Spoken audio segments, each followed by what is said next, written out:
fantastic at mananatiling kakaiba hanggang ako ay makalapit sa hanay ng mga maharlika.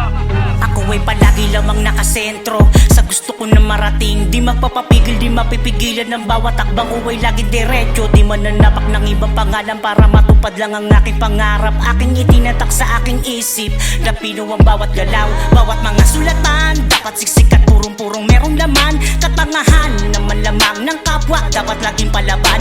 Pumarehas kahit saan at palawakin ng kaisipan. Bawal ito ang mahina at ipakita mo ang iyong kakayahan. Di pwedeng mapag-iwanan ng panahon, isa ako sa mga yan. Ano man ang kahinatan na pagsubok, di ko yan naatrasan. Ako'y patuloy pa rin nananalangin na sana ako ay palarin at makilala rin balang araw at masabing ako ay kakaiba. Di ako papayag na hanggang dito na lang ang lahat ng sakripisyo ko. Kailanman di ko bibitawan ng panulat at papel hanggang sa ako ay makatungtong sa tugatog kasama ang mga tunay na kagrupo. Na hindi ako iniwan kahit kailan, totoo yan. Mananatili akong musikero hanggang sa aking huling ininga. Parang tinta di pwedeng mabura, mananatili na nakamarka. Mas lalo ko pang sisipagan, di pwede mapanghinaan ang aking tinugma.